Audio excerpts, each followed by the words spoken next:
Hello my fellow weirdos, welcome back to my channel. For today's video I'm going to bring you another random horror movie review. I don't have a theme tune yet, but I want to have some kind of theme tune like random horror movie reviews. I don't know. I need a theme tune, guys. Help me come up with one. But anyway, I am like so not motivated to read at the moment, and being a booktube horror channel, that is proving rather difficult when it comes to content for my channel. So I've decided I'm going to start talking about the movies that I watch, because when you can't concentrate, nothing better than just sticking on some random film. These aren't going to be particularly recent or relevant because it's just what's available on streaming services. But I promise when the cinemas open, I will actually go to the more recent releases, the ones you'd actually probably be searching for, and I'll review those. But in the meantime, it's just what I happened to stumble upon on television. Deal with it.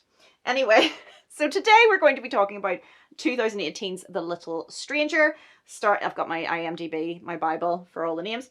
Starring Domhnall Gleeson, Will Poulter, Ruth Wilson, Liv Hill, Charlotte Rampling. Basically, this is about a doctor played by Domhnall Gleeson, who's kind of obsessed with a manor house that he's grown up seeing. His mother worked in it as a maid when he was a child. He visited it once as a child. The family, Ruth Wilson and Will Poulter, are these children, and the mother is played by Charlotte Rampling, and the house is kind of falling into disrepair. The family's obviously used up its kind of ancestral money. You know, the typical kind of old money story where they are sort of living in this dilapidated house at this point, just trying to get by. The doctor is called Dr. Faraday. He gets called and immediately kind of takes a liking to Ruth Wilson's character, Caroline. And the house has just always been a source of fascination for him, and he sees this as an opportunity to spend time in the house and of maybe getting away into the house, and becoming a part of this family's legacy. And maybe, you know, if he kind of tries to woo Caroline, and if he marries her, then, you know, he does eventually ask her to marry him, and she does say yes. He can, you know, become, you know, an owner of the property at one point, which is something that he's dreamt of since he was a child. There is something going on in the house, though. Will Poulter, who was an RAF pilot in World War II, suffered horrific burns during a plane crash and clearly has PTSD, as well as all these horrific injuries. And he believes there's some kind of entity in the house which doesn't want the family there. It's targeting him first. When he's unable to fight it off, he's put in an institution, and he warns that it'll go after the other family members, and whatever the thing in the house is, it does. It goes for the mother next, posing as her dead daughter who died before the other two were born. And she meets an untimely demise, and then it goes for Ruth Wilson's character. And in the meantime, we have Caroline and Dr. Faraday kind of getting to know each other, and she at first accepts his advances, but it becomes clear that she was accepting them as a way to kind of maybe get away from that house, because she was only forced. She was actually living away and was forced to come back after her brother returned with the injuries to try and help look after him and look after the mother, and there was sort of a sense of obligation that she's there. She doesn't actually want to be there anymore. So she kind of sees it as maybe a misguided escape with him. And breaks the engagement off eventually, and the entity that's in the house then comes for her, and it's at the end that the entity is revealed. So spoilers obviously are going to be in this, but this is a movie that is very much about class and classism and social standing. Dr. Faraday is someone who's got a bit of a chip on his shoulder. He grew up poor. He was smart and became incredibly educated and is now a well-respected doctor, but he is a doctor at a local GP's practice in a village. He's not like some fancy surgeon. He does have an opportunity come up where he could move to London to become a surgeon, but he sees the house as more of a bigger prospect, because this house is part of this fantasy that he has of becoming part of this class, this upper class that he could never be a part of before. You know, when he was a child and his mother took him there when she was a maid, it was made very clear that he did not belong, and that's something that's always stuck with him. And he sees this house as like the ultimate prize for him. He obviously has a lot of issues around class and the way that the upper class treat people like himself.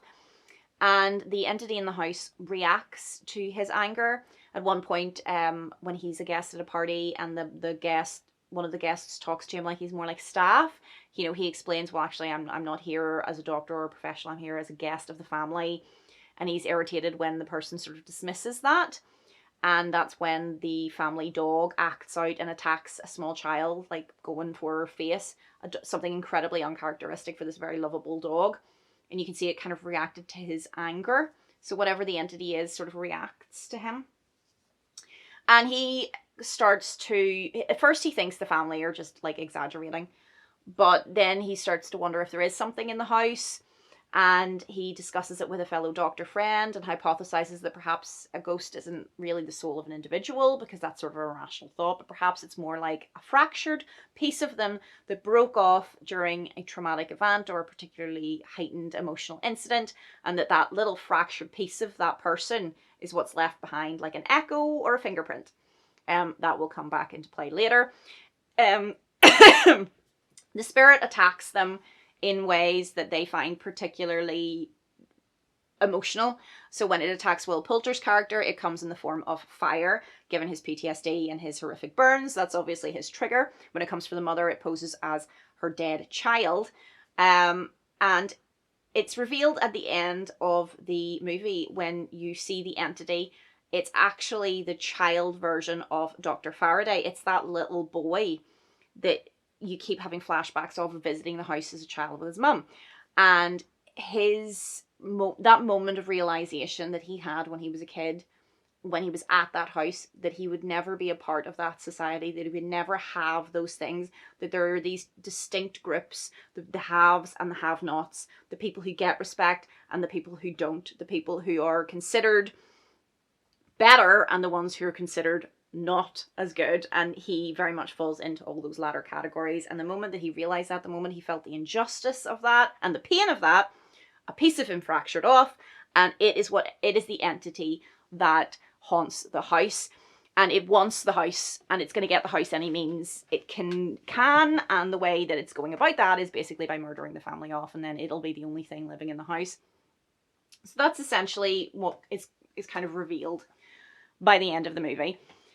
I read reviews about this because I was interested to know what other people's opinions were, and the reviews were very along the lines that not a lot happens in the film and they found it really boring and they couldn't understand the ending.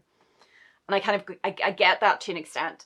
This is not the type of horror movie that you watch if you want big scares, jump scares, gore, anything like that. This is your very typical gothic Victorian horror. This is based, well, this is set in the war, but you know what I mean, like that kind of style. Like think Turn of the Screw. The book, not like any of the movie adaptations, like the book. It's based on a novel by Sarah Waters, and it is very much a slow build, a very slow build, with a few punctuations throughout that then culminates in the kind of finale. Not a lot happens because this isn't that type of movie. It's not going to be full of different ghosts that jump out and yell boo. This is very much about the sense of foreboding that's created by the characters, the things that they say, the things that kind of do punctuate through this sort of slow graduation in events. The dog attacking the child, the brother losing his mind, the mother seeing her dead child and then committing suicide because of her guilt over the child's death. It just gradually builds towards our ending. And I can see why a lot of people going into this trying to see something more along the lines of like Woman in Black with Daniel Radcliffe. It's not like that. It is very much, you know, the ghost never appears, not until right at the very end when nothing further is going to happen because all of the family is dead and it had what it wants. So yes, it reminded me very much of The Turn of the Screw by Henry James, in the sense that a lot of it is more to do with the characters, their motivations, and the kind of impact that this thing, whatever it is having on them. The sort of slow conclusion by some of the characters, the slow realization that there is something wrong, that there is something there, that they might be in danger. And our slow realization by our Dr. Faraday as well, that even if he became a part of that class by marrying one of them and owning the house, he would still never be a part of that class, you know. And of course, it kind of has the overarching sort of message that, you know, kind of getting what you want isn't always going to get what you want. As I say, he wouldn't have ended up being welcomed with open arms and, you know, becoming instantly a part of this thing that he'd always wanted. And the ghost, you know, it got the house, it got what it wanted, but it didn't get anything important. It got the building, it got the physical building, but it didn't get anything that came with it that made it a home. There's no one there, there's no life, there's no furniture left at the end, there's just nothing. It's just a big empty space. So it got what it wanted, but was it really what it wanted? I did enjoy it. I am a sucker for a haunted house trope. I thought that the acting and the cast were incredible. Gleason is so creepy in it. He comes across as just weird and a little bit sociopathic at times. You know, he clearly just wants what he wants, and everything else is like an afterthought to it. It's just, he's very, his performance is brilliant because he's kind of just unnerving the whole way through. And you can't decide when you're watching it if you do sympathize with him or not. You know, he's got this singular vision and he's kind of like ruthless about it in a way. But then at the same time, you can see that he did have it hard, that he did struggle as a result of his upbringing, that he is treated poorly because he comes from a different class. But then, you know, the fact that he wears this giant chip with a bit of aggression, you kind of, you spend the whole sort of thing being like, do I like him or do I not, you know? Which is an interesting dynamic as an audience member. I would probably give it a solid 6 out of 10. It's not the best that I've ever seen. It wasn't, you know, something I would rant or rave about, but it was entertaining. I do tend to gravitate towards the more gothic vintage style horrors, particularly involving ghosts and haunted houses, so I liked that element of it. I thought that the kind of overarching themes were interesting. It sounds like it would have been a very hard book to adapt. I haven't read it, but it just, the very concept, it's a difficult one to portray on screen, you know, and I think they've done a relatively good job. It looked visually great, and I said the acting was fantastic, but there were problems. It is incredibly slow. You know, there is a build, but it is a very gradual build, The characters, whilst the actors are fantastic, it again, you don't necessarily root for anyone in particular. You don't feel overly invested in any of the characters or their lives. Like I said, you kind of struggle to like even understand if you like the main character, our protagonist. He kind of comes across as just a little creepy, and you kind of can't decide if you sympathize with him or not, you know. It just, he's not an overly likable person. Ruth Wilson, again, she's kind of quite gruff in it, and I get that that's part of her personality. Her behavior and motivations, again, you kind of are like, well, I feel bad that she ended up having to come back to that house, but she does seem a bit confused about what she wants for most of the movie, and when she finally decides what she wants, it's kind of too late at that point, and the house is going to get her.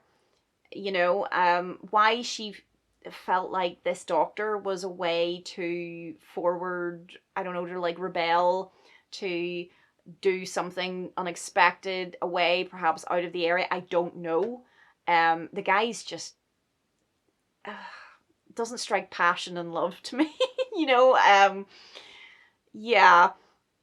But she is very good at playing this kind of like awkward debutante, which I thought was a really interesting uh, kind of version of the sort of typical aristocrat that you see on these shows. You know, these kind of like wealthy upper class characters. They tend to be more graceful, and she kind of there's a bit where she's in her dress and she's got her gloves and she just looks like it just looks proportionally wrong. She just looks like she's awkward in it. You know, that this isn't like she's reluctantly a part of this society, whereas Dr. Verity's so desperate to be part of it, and she just wants to get out. She doesn't want to be there anymore. She's not interested. Um, so yes, the brother, I think he's probably the most sympathetic character, but unfortunately he doesn't last very long before he's institutionalized, so you don't really get much of him. The mum is obviously tortured by guilt as a result of her child's death, but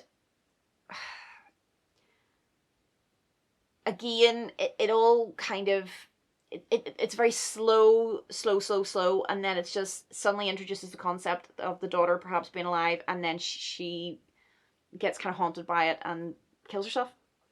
And you don't get the hugest amount of time with her to develop that, because we're sort of sitting mostly on Faraday, and it's always kind of him coming in afterwards to clean up the mess. It's sort of like a curse on the family, you know, that kind of a storyline. But yeah, I get why people would have a problem with it. I understand that the ending might be a little confusing because the ghost is not a dead person.